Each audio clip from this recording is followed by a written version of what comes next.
अस्सलाम वालेकुम दोस्तों, मैं हूं मोहम्मद सुफियान। अपने YouTube channel information by Sufiyan में आप सब दोस्तों को खुश आमदीद कहता हूं। दोस्तों, मैं अपनी नई वीडियो में एक नए टॉपिक के साथ हाजिर हुआ हूं, जो कि है अजीम, कदीम और तारीखी जंगों के बारे में। उम्मीद है आप सबको ये टॉपिक पसंद आएगा। आज हम इस टॉपिक की पहली जंग के बारे में बात करेंगे, वो है ट्रोजन वॉर्स। चलिए दोस्तों, इसके बारे में तफसील से बात करते हैं, लेकिन उससे पहले आप सब दोस्तों से एक छोटी सी गुजारिश है कि वीडियो को लाइक और चैनल को सब्सक्राइब करना ना भूलिएगा, ताकि आप सब दोस्तों को इंफॉर्मेशन और मुझे हौसला और दाद मिलती रहे।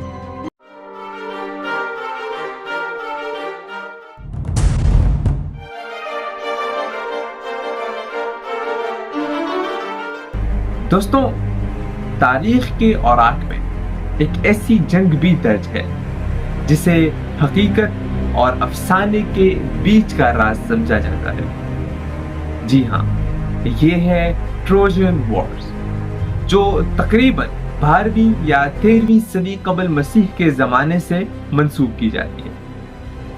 कहा जाता है कि ये जंग यूनानियों और ट्रोजन लोगों के दरमियान लड़ी गई, और इसकी सबसे बड़ी वजह एक औरत थी, हेलेन ऑफ ट्रॉय, जिसे दुनिया की सबसे हसीन औरत कहा जाता है।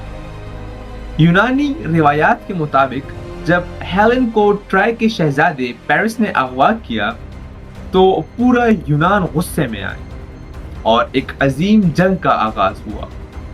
इस जंग की सबसे हैरत अंगेज और मशहूर हिकमत अमली थी ट्रॉय का घोड़ा।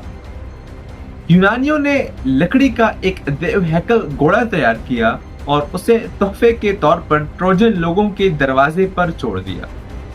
ट्रोजन अवाम ने इसे फतेह की निशानी समझकर शहर के अंदर ले आए, मगर रात के अंधेरे में इस घोड़े से यूनानी फौजी बाहर निकले और पूरे शहर को तबाह कर दिया। दिलचस्प बात यह है कि मुअर्रिखीन अब तक इस जंग की हकीकत पर मुत्तफिक नहीं हो सके। कुछ माहिरीन इसे महज एक अफसानवी कहानी मानते हैं, लेकिन तुर्की में मौजूद कदीम शहर हैसारिलुक के कंडरात को ट्रॉय करार दिया जाता है, जिससे इस जंग की हकीकत होने के शवाहिद मिलते हैं।